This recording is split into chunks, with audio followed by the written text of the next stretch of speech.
청취자 여러분들의 건강을 지켜드립니다. 슬기로운 건강생활, 오늘은 입과 눈이 한쪽으로 비뚤어지는 질환이라고 하죠. 구안와사 이야기 좀 나눠보겠습니다. 오늘도 수원 보성환 의원, 이만희 원장 스튜디오에 모셨습니다. 안녕하세요. 네, 안녕하세요. 예, 한 주도 잘 지내셨습니까? 네, 덕분에 잘 지냈습니다. 예.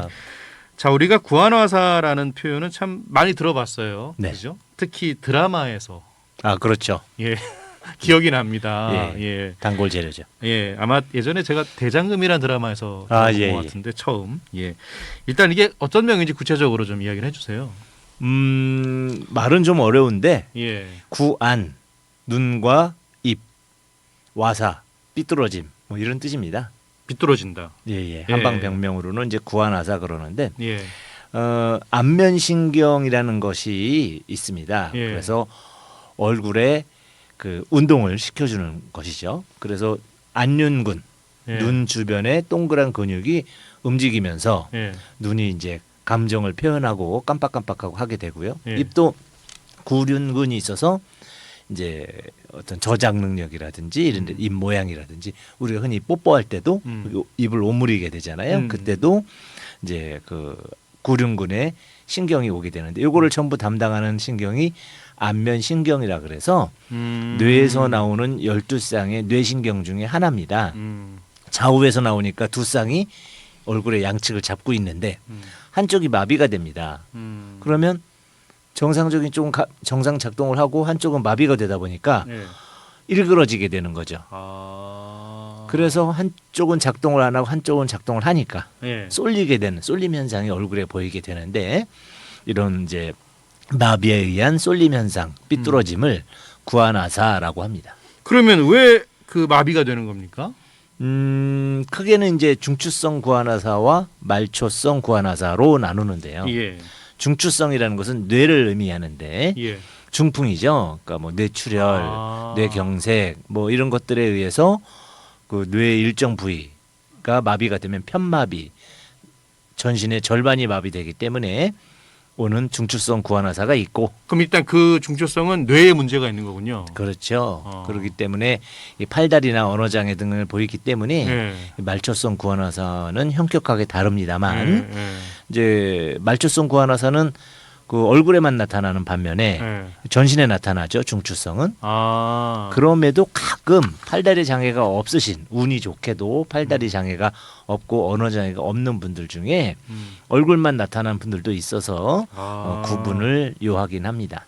근데 저희는 되게 대체적으로 얼굴에만 나타나는 걸로 알고들 있거든요. 그렇죠. 말초성 구안와사는 얼굴에만 나타납니다. 그러면 대개 우리가 이제 익히 알고 있는 것들은 다 말초성 구안와사라고 봐야 되겠네요. 그렇죠. 근데 이건 제가 갑자기 궁금해진 건데 왜 굳이 구안와사라는 어려운 표현을 쓰는 겁니까?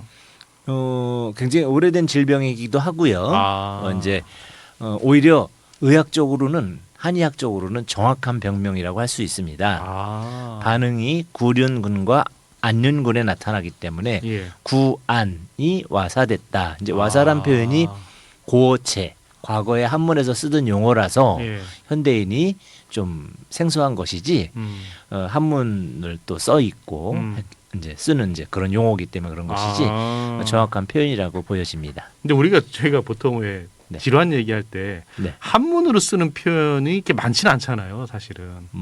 사실은 저희가 이제 무심하게 봐서 그렇지 질환의 거의 90% 이상이 한문입니다. 아, 그래요? 네. 제가 너무 무심히 봤군요. 아닙니다. 그 1930년 물론 이제 1900년 초부터 의학이 들어왔지만 1930년부터 한방병명과 양방병명을 매치하기 위해서 이제 그 노력을 할 때 우리나라에 들어온 모든 양방병명은 영어였죠.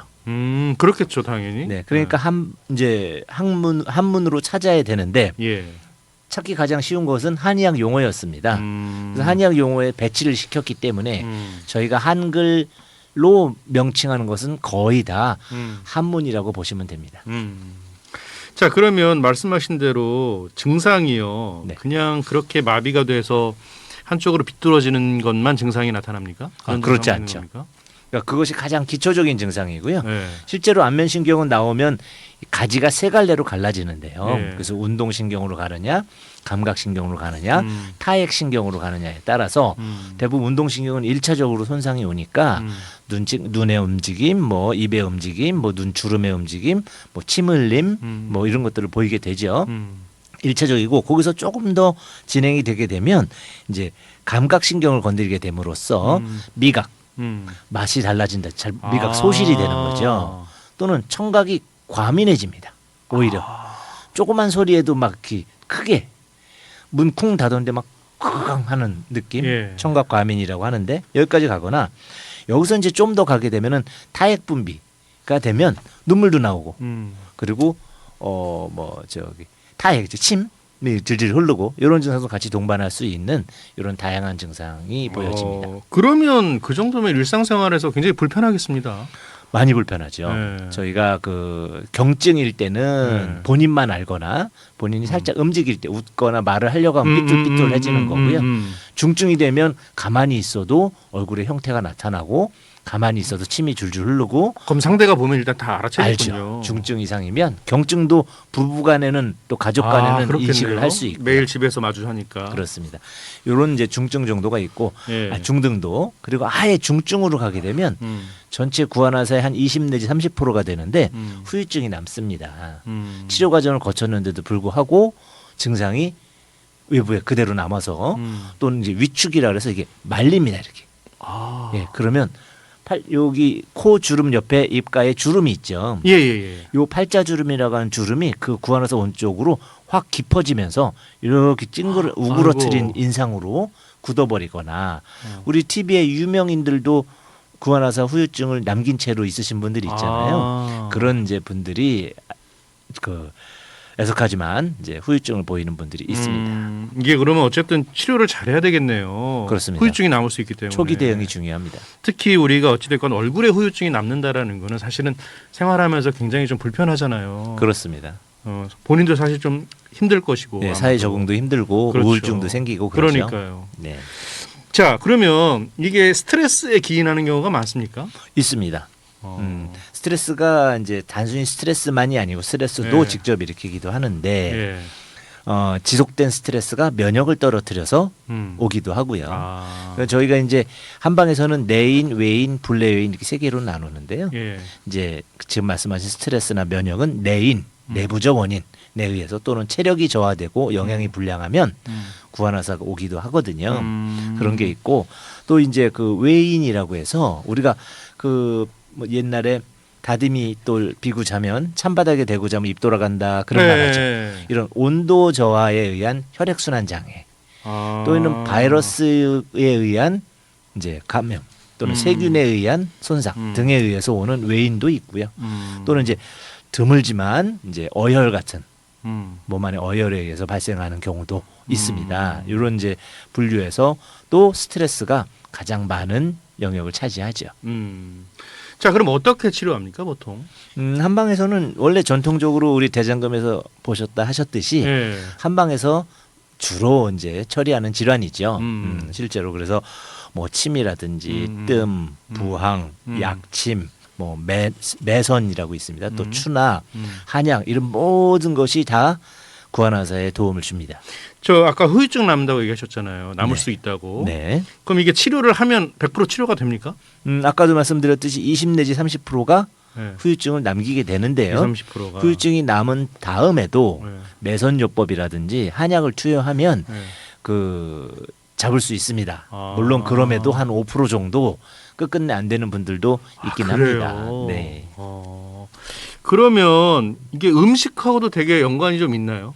연관이 많지는 않지만 네. 면역을 떨어뜨리거나 네. 이제 그 상황을 나쁘게 할 수 있는 음식들은 존재하죠. 아, 예를 들어서 뭐 술, 뭐 술. 예, 카페인 그리고 예. 뭐 차가운 음식 음. 그리고 면역을 떨어뜨릴 수 있는 지방식 뭐 이런 것들이 누적이 되면 그런 것들이 다른 아까 말씀드린 스트레스라든지 수면 이런 것들과 함께 중복되면서 이제 올 수 있기 때문에 음식이 주요 원인은 아니더라도 여건이 되기는 합니다. 앞서 그 차가운 음식 얘기하셨는데 네. 차가운 음식도 면역력엔 별로 좋지 않습니까? 그렇죠.